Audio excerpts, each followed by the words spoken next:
Estamos de vuelta, señoras y señores, en este Perros Guardianes y como ya es una hermosa tradición de martes presentar en la última parte del programa abrimos un portal, abrimos una dimensión, abrimos paso a un programa dentro de un programa. Y este programa, uff, vaya a saber dónde nos lleva, vaya a saber dónde nos lleva el programa de hoy de Morayá, señores y señores, que comienza a continuación con la conducción del distinguidísimo doctor Pablo del Valle Chalcov. ¿Cómo le va, Pablo Chalcov? Muchísimas gracias. Y eso del valle, qué verdadero, ¿no? Porque en la antigüedad se hacía referencia al lugar concreto, al terruño, donde uno venía. Y como yo nací en el Valle de Lerma, tranquilamente, yo soy del Valle, así que muchas gracias por tenerlo en cuenta. Bueno, queridos amigos, otra semana con Morayá y bueno, recién los escuchaba atentamente este informe sobre Hong Kong y las inquietudes que Salvador me manifestaba. Que se ve sorprendido y lógicamente a una sensibilidad humana que no se sensibilice ante una situación como esta, claro, es porque algo falló, ¿no? Sin duda que la reacción de Salvador es la que también tuvimos nosotros, tal vez Pirucho hace 20, 30 años atrás, cuando tomábamos conocimiento que en Hong Kong casi no había espacio, que la gente pagaba fortunas por dormir en una especie de cubículo. Pero también teníamos conciencia que Hong Kong en aquel momento estaba bajo administración de Gran Bretaña, era un territorio como es hoy, un territorio de China, pero que estaba bajo administración británica y que había generado las condiciones para desarrollarse económica, tecnológicamente, pero claro, la parte social siempre estuvo muy retrasada en Hong Kong. Y bueno, después vino la devolución por parte de Gran Bretaña porque expiró el mandato que tenía Gran Bretaña sobre estas islas, se la devolvió a China, pero tiene un régimen jurídico distinto que el resto de China. Forma parte de China, pero tiene un régimen jurídico. Quiere decir que es como, tiene leyes un poco más abiertas en Hong Kong. En Hong Kong existe una moderada opinión ahí que se puede discutir, la opinión pública todavía tiene un pequeño espacio, cosa que en China no existe, ¿no? Así que bueno, qué bueno que te interese, Salvador, porque esto es actual, ¿no? Y hablando de actualidad, bueno, en Morayá jugamos a eso. Jugamos, ¿por qué decimos jugamos? Porque sí. Hace poco fue el domingo, el Día del Niño. Claro. Y muchos, no sé, a mí me felicitaron, Pirucho, no sé a vos si te felicitan. Y sí, por mi alma de niño, siempre presente, siempre presente. Bueno, entonces como el alma de niño está presente, esto que hacemos acá, más allá de la seriedad con la que lo abordamos, en cuanto al conocimiento, en cuanto a ser respetuosos, también no deja de ser un juego, ¿no? Uh-huh. Esto de compartir. Y en este caso el juego sería también, Salvador, sorprender a alguien más joven como vos. Claro. Que te contamos cosas que vos, por una cuestión de tu edad, de tus intereses propios de un hombre joven, tal vez recién estás despertando a esas cosas y nosotros nos tocó por ahí ver esta conciencia unos años antes. Claro. Así que bueno, Morayá jugando a esto de el pasado y el presente, esa comprensión para de alguna manera poder comprender. Siempre decimos que esto nos permita comprender, en definitiva. Bien. Tener más elementos, ¿no? Esto no nos está marcando nada, ningún criterio en particular, sino tener elementos a la hora de formar una opinión o de tomar una impresión sobre algo que tal vez no conocemos. No sé, Salvador, ¿te acordás dónde quedamos en la parte histórica? Estábamos hablando de las plagas, ¿o no? Estábamos hablando de muy bien. Del faraón cabeza dura que necesitó 8 plagas. No, 10. Pero no solo eso. Y ya que volvemos sobre el tema de las plagas que se puede volver, yo les decía, hay algo muy interesante. Hay un dato que si ustedes después lo leen con detenimiento van a ver que se va repitiendo a lo largo. Hay se anuncian las plagas, después vienen las plagas. Hay una cantidad de plagas que el faraón... claro, o sea, no, se negocian. Se va negociando, se las avisa, se las advierte. Y el faraón muchas veces dice que acepta, en definitiva, que va a aceptar el pedido de Moshe y de Aarón, de su hermano. Lo va a aceptar, de dejar salir a los hebreos a que sirvan a su Dios en el desierto, pero a mitad de camino vuelve a contradecirse, se endurece el corazón del faraón y vuelve para atrás, o sea, decide no aceptar la salida. ¿Y por qué toda la tosudez? El otro día en el programa, recuerden que veíamos, ¿no?, cómo nosotros también en el día a día muchas veces tomamos actitudes que sabemos de antemano que pueden ser negativas para nosotros mismos, ¿no? Sí, quizás por eso, y por nuestro propio orgullo, por no querer reconocer, ¿no? Y te cerrás y ya sabiendo el resultado negativo incluso para uno mismo, ¿no? Eso es... Como en este caso para el faraón, ¿no? Que ya a la tercera, a la cuarta, ya sabía que se le venía... Y hay un dato interesante. Venía de culo, digamos. Hay un momento donde y así dice la Torá, habla de los siervos del faraón, porque no se puede hablar de los ciudadanos de Egipto. No había ciudadanía, no existía esa condición. Nada, claro. Era el faraón, Dios, un faraón que era Dios en la tierra. Y los que lo servían. Derechos humanos. No existía nada de eso. Poder judicial, nada. Por eso los hebreos, que vivieron 430 años en esta sociedad, fíjense que sin caer, aunque sí, algunos caían, obviamente, a lo largo de 430 años, muchos se asimilaron, muchos prefirieron vivir, digamos, dentro de las posibilidades que le abría la cultura egipcia en ese momento, muchos también ante la promesa de poco material de un solo Dios, se cayeron ante la idolatría, adorar los dioses de los egipcios, caer en esas mismas líneas. Otros, en vez de aceptar las limitaciones sexuales, los hebreos tenían limitaciones, no tenían relaciones ni con sus hijos, ni con sus madres, ni con sus padres, o sea, en línea recta no se podía tener relaciones. Tenían límites, se puede decir, morales en cuanto al comportamiento, cosa que los egipcios por lo general no lo tenían, o sea que era bien evidente las diferencias culturales que había en aquel momento. Uh-huh. Esto hay que tenerlo presente porque cuando llega un momento que los siervos van y le dicen, pero faraón, ya está. Ya nos dimos cuenta que sin duda el creador, el Dios de los hebreos, está intercediendo y quiere que su pueblo salga a servirlo al desierto.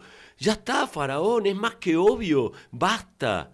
Déjalo salir al pueblo, que salga. Y bueno, y en ese momento, el faraón acepta.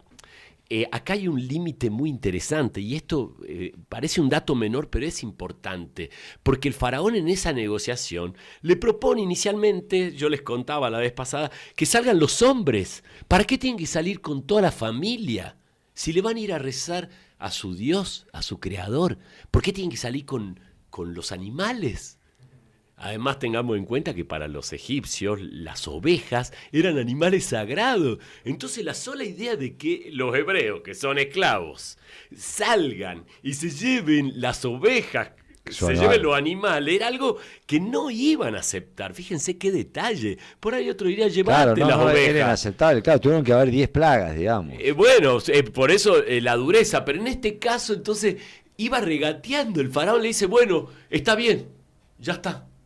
Acepto que el creador de ustedes, los necesita para que lo vayan a servir. Está bien, van a ir ustedes, pero van a ir ustedes nada más, sin ovejas y sin ganado vacuno. No se van a llevar nada. No sé, claro, exactamente. Esto está todo escrito, ¿no? Así eso está todo escrito, además fue paso a paso, por eso... Negociación a negociación, idas y vueltas, sí, está todo registrado, digamos, de alguna manera. Podríamos quedar tal vez en una charla después, tomando un vinito, tomando un mate, charlando de cómo fue todo el proceso, pero es largo el proceso de las 10 plagas. Claro. Fue todo este proceso de ir negociando, el faraón regateando, que se contradecía. De agotar la cordura del faraón. Y siempre la idea que siempre el creador es consciente y ya les advirtió tanto a Moisés como a Abraham que le va a ir endureciendo el corazón. ¿Y por qué va a hacer eso? Porque en definitiva el creador va a querer, y eso es lo que nos transmite la Torá, la Biblia, lo que quiere el creador es que nadie se olvide que él era sin duda todo lo que estaba pasando. No era fruto de la naturaleza, de que el efecto del niño, era una demostración del verdadero Dios, o la napa, o las capas que se están superponiendo y eso generó. No, esto directamente lo que quería el creador no es que haya especulación de qué está pasando. Quería en todo momento que todos sepan que es algo que él estaba digitando, que el creador había tomado una decisión y que todo lo que estaba pasando era en base a la voluntad de ese creador, que era el Dios de Abraham, el Dios de Isaac, el Dios de Jacob, de Israel, de los hijos de Israel, de los que estaban ahí. Y no quedaron lugar a dudas, digamos. No pero no solo que no quedara lugar a duda para los hebreos, sino que sobre todo no quedara lugar a duda para los egipcios.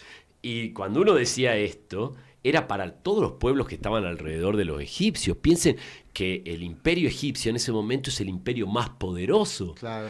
Pero está rodeado de otros pueblos que son sojuzgados a la vez por los egipcios. Entonces, esto iba a trascender, que este pueblo esclavo, este pueblo hebreo, había logrado que ni más ni menos que el faraón egipcio, que estaba convencido que era un dios en la tierra, él era el Dios, acepte la voluntad del Dios de este pueblo. Era algo que, imagínense, en ese momento iba a ser, no lo iban a aceptar bajo ningún punto de vista. O sea que en toda esta discusión, cuando bueno, en definitiva lo llama, que se pare, esta creo que era ya la plaga de las langostas. Entonces lo llama el faraón a Abraham y a Moisés, y le hace como una negociación final. Dice, bueno, listo, ya está. He decidido que van a salir ustedes, y como les decía recién, van a salir todo el pueblo, todos van a salir con sus hijos, con todo el pueblo, menos las ovejas y el ganado vacuno. No se van a llevar ganado de acá. De acá no se van a... Era eso. Podría haber negociado, se podría haber aceptado. Sí, pero miren, perdido mucho menos con las 10 plagas. Claro, muerte de un primogénito. Fíjense todo lo que había. No, esa fue la última, esa todavía falta eso. Para esa. Estamos acá, volví un poquito al relato como para que vos veas, Salvador, que hay profundidad en cada una de las plagas. Claro. Lo pasamos un poco, no de largo, pero bueno, los vamos simplificando. Resumimos. Ahora volví un poquito a una sola. Fíjense todo lo que hay detrás de la de las langostas. ¿Cómo era la de las langostas? La de las langostas es que se llena de langosta. Como los sapos también, que era. Exactamente, pero los sapos en realidad no molestaban. Comenzaron a molestar cuando se murieron y lo fueron juntando y era una podredumbre. Exactamente. Recién ahí, pero las langostas no, las langostas que hacían comían todo. Además comían hasta los árboles, no es que comían ramitas.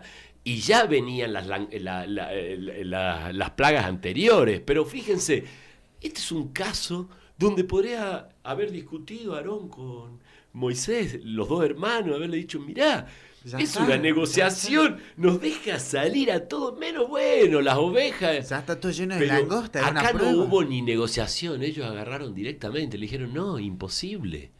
Porque nosotros recuerden, vamos a ir 3 días por el desierto y nos vamos a encontrar con el Creador y le vamos a hacer ofrendas al Creador.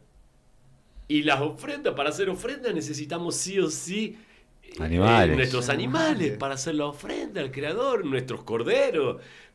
Es lo que necesitamos para hacerle ofrendas al Señor. Entonces le dijo, no, nosotros no podemos ir sin nuestros animales. Miren qué interesante, otro elemento. Ya los hebreos solo hacían sacrificios de animales. Ya no existía en la cultura hebrea la posibilidad de sacrificios de personas, cuando alrededor la mayoría de los pueblos y muchos pueblos canáneos que vivían en el Canaán tenían como costumbre el sacrificio de seres humanos. Ni más ni menos acá en nuestras tierras, ¿no? Los incas hacían sacrificios humanos, los niños de Yuyanyaco, aquí en Salta, son un sacrificio de los incas, a sus dioses, a sus apus. Así que fíjense qué interesante, ya en la antigüedad hay un relato de un pueblo que tiene límites sexuales, límites en cuanto a la alimentación, tienen límites en cuanto también a qué pueden sacrificar. El desarrollo de la sociedad, diríamos. De la sociedad, también, de los valores, claro. Ya estaban inmersos estos valores que hoy podríamos decir valores humanos, de reconocimiento del otro. La educación. Recordemos, en la antigüedad no se reconocía al otro. Cuando se veía al otro, o sea, al que no era de la tribu, al que no era conocido, era para dispararle, o sea, dispararle, no se disparaba en esa época, para tirarle un flechazo, un cuchillazo. Entonces este pueblo ya había construido esa idea del otro, era un avance increíble. Fue un avance increíble, por eso cuando se habla tan livianamente de la cultura judeo-cristiana occidental, así como eso ya no sirve, es porque no se conoce en definitiva. Es la base de todo. Fíjense cómo fue una construcción de miles de años de valores, de llegar al convencimiento. Fíjense, sigo avanzando en esto, por supuesto que no aceptaron, y por supuesto que vino después de la plaga de la langosta, vino la oscuridad, que ya se había insinuado con la langosta, porque la langosta se llenó tanto de langostas que prácticamente se hizo de noche. ¿Y cómo fue la oscuridad? No y la oscuridad, visto, sí. Mirá qué interesante cómo lo desarrolla la Torá. Dice, era tanta la oscuridad que se sentía, tenía densidad la oscuridad. Mirá que pesaba la piel. Pesaba la oscuridad. Mirá qué interesante. Esa oscuridad, por lo menos nosotros tres no la experimentamos. No.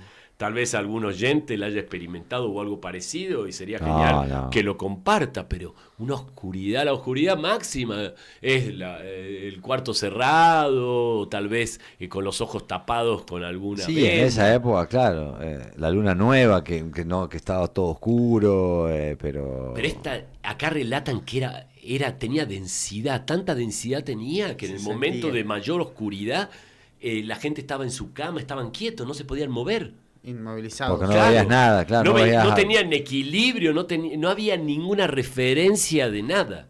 Era pesada esa oscuridad. O sea que fíjense, estas plagas no vinieron livianitas, vinieron con el máximo rigor. Porque en todo momento, cuando...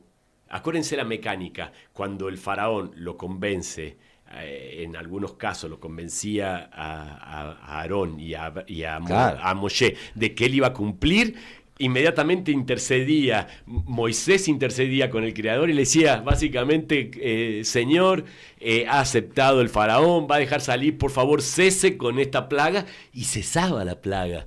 Pero ¿qué pasaba inmediatamente? Le endurecía el corazón. El faraón estaba ahí por querer aceptar y le endurecía el corazón. Y así iba en escalada. Las plagas van en escalada cada vez. Acuérdense, comienza con algo supuestamente liviano comparado a las últimas plagas. Ya las últimas plagas son insoportables, ya el costo que tienen, hasta la última, que ya sabemos qué es. ¿Se acuerdan cuál es la última plaga? La muerte del primogénito, que a eso ya le pega al faraón y dice, eso, no, ya está. Miren qué interesante, este es un dato que por lo general lo van a obviar todos los comentaristas, así, por lo menos los comentaristas a los que la mayoría de la gente tiene acceso. Fíjense qué interesante que los primogénitos, que mueran los primogénitos, miren las consecuencias que iba a tener. Dicen que los egipcios eran muy promiscuos, por esto mismo que no tenían límites sexuales. No tenían límites sexuales con quién tener relaciones sexuales, con lo cual muchas veces en una casa había varios primogénitos. Claro, mirá qué interesante, esa porque falta de educación, que ya lo tenía el otro pueblo, ya lo tenía el pueblo hebreo, o sea, ya tenía ya lo habían superado, claro, porque acuérdense que Abraham venía de la ciudad de Ur, que originariamente eran sumerios, y ellos eran una cultura donde no tenían límites sexuales, y tampoco en cuanto al desarrollo de las prácticas sexuales también caían en unos excesos que muchas veces morían en las prácticas sexuales, así que la imaginación... Claro, ellos ya procesaron esa brutalidad y ya están desarrollado ante el pueblo egipcio. En cambio, en las casas de los egipcios había muchos primogénitos, porque había, imagínense, había primogénitos entre los hijos mismos. O sea, fíjense todo. Entonces, eso lo relata la Torá, que cuando se produce el cumplimiento a la medianoche, mueren los primogénitos en todas las casas en Egipto, menos en las casas de los hebreos, pero en todas las casas en Egipto de los egipcios, ¿no?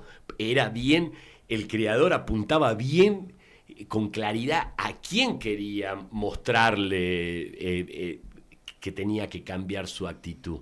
Bueno, la cuestión es que lloraron todas las casas, y había casas que ahí se enteraban que había varios primogénitos también. Ahí se dan cuenta digamos, en la perversión en la que también se vivía, ¿no? Claro. Es una muestra, todo esto tiene una trascendencia que con los años los intérpretes de las antiguas escrituras, para los cristianos el Antiguo Testamento, para nosotros, para los judíos, la Torá, las interpretaciones muchas veces pueden divagar, ¿no? En cuanto a cuáles son las señales, el comportamiento, etcétera, pero ya viene desde esa época. Bueno, la cuestión que la última plaga, bueno, va a ser la que en definitiva va a convencer al faraón de tal manera que le da la orden. Ya con la anteúltima plaga, ya con la plaga de la oscuridad, ya le va a pedir el faraón le va a pedir expresamente tanto a a Aarón como a Moshe que no vuelvan más, que no le quiere volver a ver el rostro. Después de esa noche. El faraón no quiere saber nada y le dice muy bien, con lo cual ahí terminó la negociación. Y ya está. Por eso todo lo que iba a venir después, pero fue tan terrible el cumplimiento de esta última plaga que el faraón inmediatamente pidió que lo traigan a Aarón y a Moshe y les dijo, váyanse ya mismo. Por favor, se no quiero ver más acá. Pero miren qué dato curioso, dice, váyanse con su creador, llévense todo. Pero no solo llévense todo, hay un elemento bien interesante que esto es algo que el creador le dice a Moshe, que le avise al pueblo, de que le pidan a los egipcios ayuda, colaboración, que le den las cosas de oro y de plata, que le den vestido, y que el mismo creador se va a encargar de predisponer bien a los egipcios para que le entreguen su riqueza, el oro y la plata. Tenían un largo viaje por el desierto. Exactamente. Y esto va a tener una gran interpretación para que veas que si en algún momento queremos ahondar en los temas, podemos usar todo el programa de Morayá para hablar muy pocos temas. Y también podemos usar el programa de Morayá muchas veces y extendernos, hacerlo como más rápido al relato. Pero fíjense que es como elegir lo mejor. A veces bajamos los tiempos, es elástico. Exactamente. El tiempo es elástico acá en Morayá. Pero lo que no es elástico, nosotros nuestro tiempo, pero el tiempo no es elástico. Y acá vamos a seguir, vienen momentos muy interesantes y de mucha complejidad. Momentos muy interesantes. La salida de Egipto. Atravesar el desierto, señoras y señores. Viene un camino largo y sobre todo, ¿qué nos queda a nosotros interpretar? O por lo menos, no interpretar, sino leer cuál fue la voluntad del Creador en todo momento. Con las plagas, la voluntad del Creador fue que no quede dudas que detrás de la intervención de este pueblo estaba el único Dios verdadero. Exacto. Para eso es todo este sufrimiento humano, fue para que propios no quede extraños, dudas. No quede duda. Bueno, lo que sí nos queda duda, y acá abrimos ya el segmento de análisis internacional. Bien. Siempre nos quedó duda. Recuerden que la hemos planteado del principio. Bien. Cuando escuchamos en política internacional estos grandes titulares, sobre todo cuando están haciendo referencia al conflicto de Medio Oriente, ¿no? sobre todo a eso, porque cuando hablen del conflicto de Asia, justamente no de Hong Kong, pero sí de Taiwán, de China, será otra cultura y habrá otra forma de analizar el comportamiento de los asiáticos. Cuando hablemos de política internacional, referida por ejemplo ahora a Colombia y cómo va a manejar todo el tema, cómo quedó todo destruido después del terremoto tan terrible y que acompañamos desde acá, seguramente habrá colombianos que nos escuchen y le mandamos un gran abrazo y toda nuestra solidaridad. Sí, señor. Pero bueno, también Así se es. analizará lo que pasa en Colombia o cómo actúan las autoridades en base a una cultura latina, en base a nuestra hispanidad, etcétera, cosas que conocemos. Ahora, de Medio Oriente, a la hora de analizar hay que comprender la cultura de Medio Oriente, en todo sentido. Esa es la contribución que hacemos desde Morayá. Pero fíjese qué interesante. Los musulmanes, que hoy en día tenemos que hablar de los musulmanes para comprender el conflicto de Medio Oriente, sin duda, porque los musulmanes, por ejemplo, en Irán, hemos recordado que son los chiitas, es el 10% de la población musulmana que hay en el mundo. Bueno, el 10% son chiitas, que coincide con los persas, que son los iraníes. Bueno, ya sabemos que el 28 de febrero no comenzó, sino que comenzó tal vez otro capítulo de una guerra que lleva muchísimos años. El otro día hablaba con un historiador, porque constantemente uno trata de hablar y consultar a los historiadores, que son los que mejor capacitados están para darnos herramientas a la hora de conocer la historia. Y él me decía que si uno quisiera poner una fecha del conflicto de Medio Oriente, no podemos hablar del 7 de octubre del 2023, que fue el día que los terroristas de Hamas, de Jihad Islámica y muchos vecinos de Gaza entraron al territorio israelí masacrando, violando, asesinando más de 1.200 personas, secuestrando a 251 personas, niños, mujeres, ancianos. Digamos que ahí no comenzó, pero como nosotros tenemos una memoria corta, como la memoria de un pez, más o menos, nos vamos agarrando de cuándo comenzó la guerra y ponemos la fecha 28 de febrero, pero en realidad la guerra viene, y también la guerra comenzó en el año 79, cuando triunfó la revolución islámica en Irán, y ya entre los objetivos de la revolución islámica está la destrucción del Satán grande de Estados Unidos y la destrucción del Satán chico, que es Israel. ¿Por qué algunos...? Es así, está plasmado así. No, eso está plasmado en la Constitución. Satán grande y Satán chico. Así, esos son los términos. Porque esos términos hay que tenerlos presentes, porque ¿te acuerdas cuando hablábamos de la importancia que tiene el factor religioso en el conflicto de Medio Oriente? Es fundamental la identidad, hablamos de identidad religiosa. Es un término que vos, Salvador, me preguntaste sobre si la cuestión de la identidad religiosa es la que termina definiendo los conflictos. Por supuesto que sí, claro. Porque para los musulmanes, sobre todo para las líneas jihadistas y para los hermanos musulmanes, casi te estoy diciendo el 80% de los musulmanes, sobre todo de Medio Oriente, ellos conciben, es como cuando dicen que los animales ven con otros colores. Bueno, ellos ven blanco o negro, o sos fiel o sos infiel. Y si sos infiel, mereces la muerte. Exactamente, digamos. No hay un gris en el que uno podría tolerar, bueno, están camino a convertirse, o son personas buenas que aunque no son musulmanes, pero tienen valores humanos. No, es así. Tan es así que no es solo para aquellos que no son musulmanes. Entre los mismos musulmanes tienen estas diferencias que son irreconciliables. Los chiitas con los sunitas es irreconciliable. Los alawitas con los kurdos es irreconciliable. Los drusos con, y así sucesivamente. Y violencia, sí. Y un fanatismo que no entiende nada. O sea, es como muy perdido en eso. Y generan realmente una violencia que se podría, o sea, con mucho, incluso siendo violento, se podría evitar muchísima violencia de la que ellos desencadenan, digamos. Lo que pasa que, fíjate, para nuestra cultura, la violencia se puede negociar. Claro. Por eso las mafias negocian, ¿viste? Dejan eso cuando los aliados invadieron Italia, sobre todo Sicilia, no negociaron con los alemanes.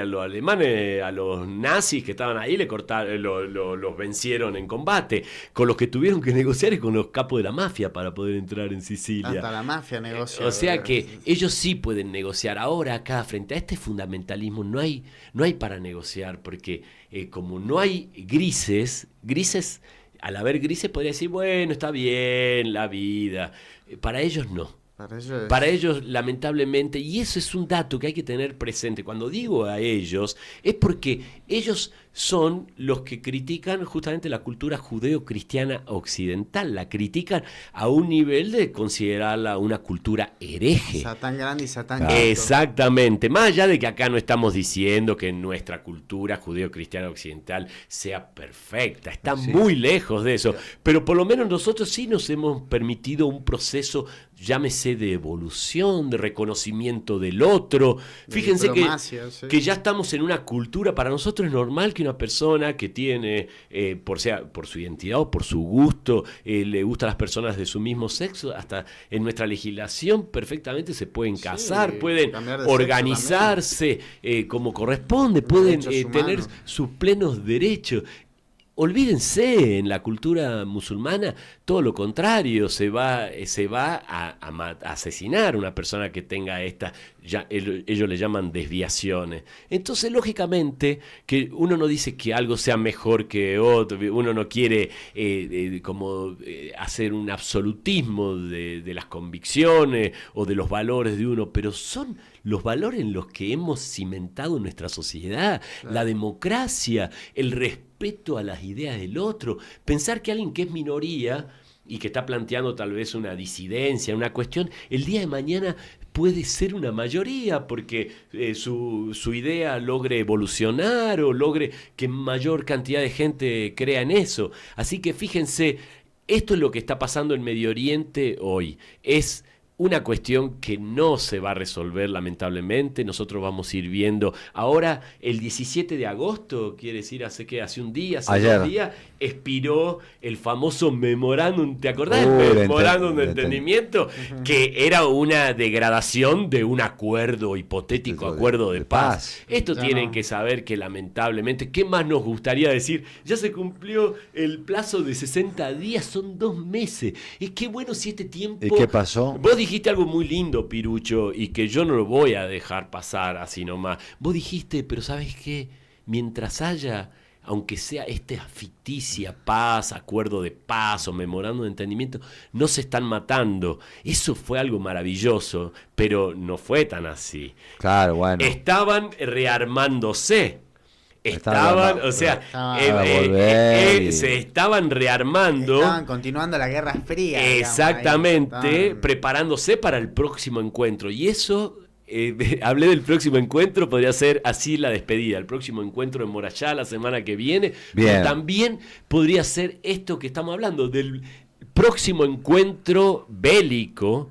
Más allá de las escaramuzas que se están dando, más allá de que Israel en ningún momento dejó de tener el drama que tiene en Gaza con el grupo Hamas y Jihad Islámica y esos grupos que no aceptan negociación porque quieren la eliminación del otro. Y por ejemplo, ¿cómo podés negociar con alguien que te quiere eliminar? Y te consulto, ¿Hezbollah va a la destrucción también de Israel? Claro, Hezbollah se creó justamente y en su constitución, Hezbollah tiene una constitución, está... El segundo objetivo, o el principal objetivo, la destrucción de la entidad sionista. Ni siquiera hablan de Israel, de la entidad sionista. Claro, es lo mismo que en Yemen, cuando ves que dicen muerte a Israel. Dicen entidad sionista porque no lo quieren ni nombrar. No lo quieren ni nombrar al Estado de Israel, entonces la entidad sionista. Bueno, entonces mejor que el otro que le dice destrucción, destrucción todo, desde el río hasta el mar, destruir todo. Claro. Fíjense, y para terminar, nunca nos olvidemos que estamos hablando de la única democracia en Medio Oriente, o sea, que no es un dato menor. Un dato que no es menor para los que nos escuchan y no saben es que es el único país en Medio Oriente donde las mujeres tienen todos los derechos, y cuando digo las mujeres no digo solo las mujeres judías, las mujeres musulmanas Las mujeres musulmanas que tal vez están dentro de un contexto ortodoxo dentro de los musulmanes, que no puede nadie verle su rostro, esa mujer va y vota, puede votar, puede asistir a la universidad, todo lo que en los otros países, en la mayoría de los países musulmanes no pueden hacer, y en algunos con debidas autorizaciones. Irónico. Arabia Saudita se quiere actualizar en el tema y ya las mujeres en Arabia Saudita les permite conducir. Sí, el vehículo tiene que estar a nombre de un hombre, el seguro a nombre de un hombre y así sucesivamente, pero ya le permite a la mujer, puede ser una chofer en Arabia Saudita. Esto nos reímos, pero en realidad nos dan ganas de llorar. Yo tengo una hija. Y es irónico. Mi hija Sofía en esa sociedad sería un poquito más que un perro, tal vez. Es inaceptable. Por eso acá, cuando ya va a venir, ahora por suerte tenemos otras noticias, ahora por suerte venimos acá en Argentina, más allá de toda la situación del conflicto que siempre tenemos, crisis económica, cuestiones políticas, sin entrar en todo eso que no lo negamos, también hay que reconocer que estamos viviendo un momento muy lindo, que sin duda contribuyó ver un seleccionado de fútbol unido, sí, con resiliencia, con un líder humilde, carismático y honesto, porque Messi una honestidad, nada de demagogia, ni canchereo, ni nada que pueda perturbar, un comportamiento que, mira, yo veo tu sonrisa, nos llena de orgullo. Entonces, los argentinos estamos en este momento y es positivo que estemos así imbuidos en esta argentinidad positiva, pero que los argentinos no olvidemos que a nivel mundial hay conflictos que a veces nos afectan a nuestro bolsillo. Acordate el aumento del petróleo, cuando por una crisis internacional aumenta el precio del petróleo, nos afecta a la inflación, nos afecta a nosotros que somos clase media en un país de tercer orden, por decir, como mínimo. Así que bueno, les mando a todos los oyentes un abrazo grande y seguimos con Morayá y atento a las noticias internacionales. Atento, y el martes que viene entramos al desierto. Sí, vamos, que es todo un tema, ¿no? Porque la entrada al desierto no es así simple. No es que cruzan y punto. No. Porque recuerden que esto no fue nada librado al azar. El Creador ya había pensado cada uno del derrotero, del camino que iban a transitar este pueblo, el pueblo hebreo, el pueblo de Israel, iba a transitar durante 40 años todo un camino que ya estaba predefinido por el Creador. Ya sabía en cada momento cómo iba a ir creciendo. Ya sabía que, por ejemplo, Aarón y Moisés no iban a entrar nunca a esa tierra prometida. Es muy interesante. Pero no spoilemos. Pero bueno, nos vamos, gente. Gracias, Pablo. Muchas gracias, chicos. Gracias, Celso. Nos vamos, ya vienen las perfectas. Chao, hasta mañana. Nos vemos mañana.